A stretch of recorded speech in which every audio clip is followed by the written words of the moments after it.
নমস্কাৰ এই ঠাণ্ডা দিনত আপোনালোকৰ উঠ ফাটে নেকি বা উঠ ফটাৰ সমস্যা আছে নেকি বা এই ঠাণ্ডা দিনত আপোনালোকৰ উঠ শুকাই যায় নেকি আহক তেনেহলে আজি ভিডিওটোৰ যোগেদি আমি এই ঘৰুৱা উপায়ৰ বিষয়ে জানিম ঘৰুৱা সাধাৰণ উপায় কৰি এই সকলো সমস্যা আপোনালোকে ঠিক কৰি ল'ব পাৰিব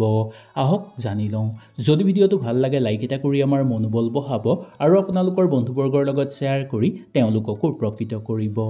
ঠাণ্ডা দিনত উঠ ফটা আৰু শুকান বহু লোকৰ এক ডাঙৰ সমস্যা বিশেষকৈ অধিক ঠাণ্ডা ঠাইসমূহত এই সমস্যা অধিক পৰিমাণে দেখিবলৈ পোৱা যায় প্ৰজন্মৰ পৰা প্ৰজন্মলৈ চলি অহা এই ঘৰুৱা আৰু পৰম্পৰাৰ উপায়েৰে উঠৰ এই যতন আপোনালোকে সুন্দৰভাৱে ল'ব পাৰিব এই পদ্ধতি সম্পূৰ্ণৰূপে প্ৰাকৃতিক সহজভাৱে আপোনালোকে ব্যৱহাৰ কৰিব লাগিব আৰু সহজভাৱে আপোনালোকে ইয়াক ব্যৱহাৰ কৰিব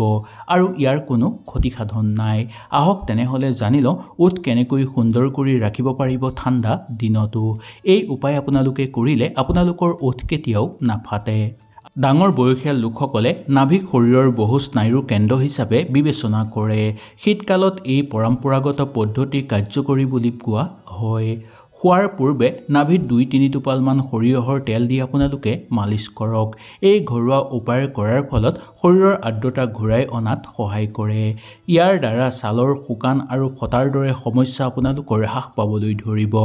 এই উপায় নিয়মিতভাৱে অৱলম্বন কৰিলে আপোনালোকৰ শুকান আৰু ফটা ছালৰ সমস্যা অতি সোনকালে নিৰাময় কৰি তুলিব পাৰিব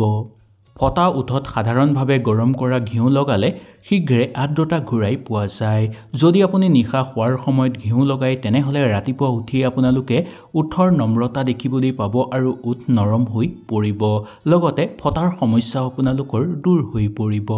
আপোনালোকৰ উঠ যদি ফাটিছে বা উঠ যদি বাৰে বাৰে শুকাই যায় তেনেহলে উঠত অকমান আপোনালোকে মৌজোল লগাব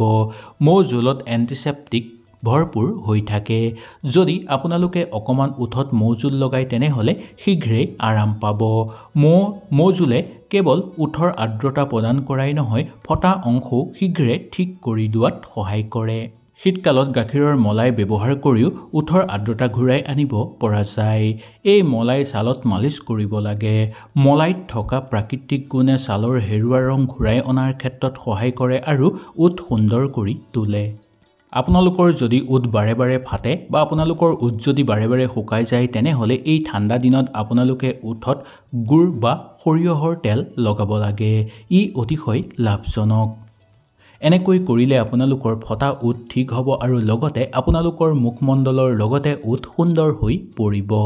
হয়তো সুন্দৰভাৱে আপোনালোকে বুজি পালে কিবা অসুবিধা পালে নিশ্চয় মোক তলত কমেন্ট কৰি জনাব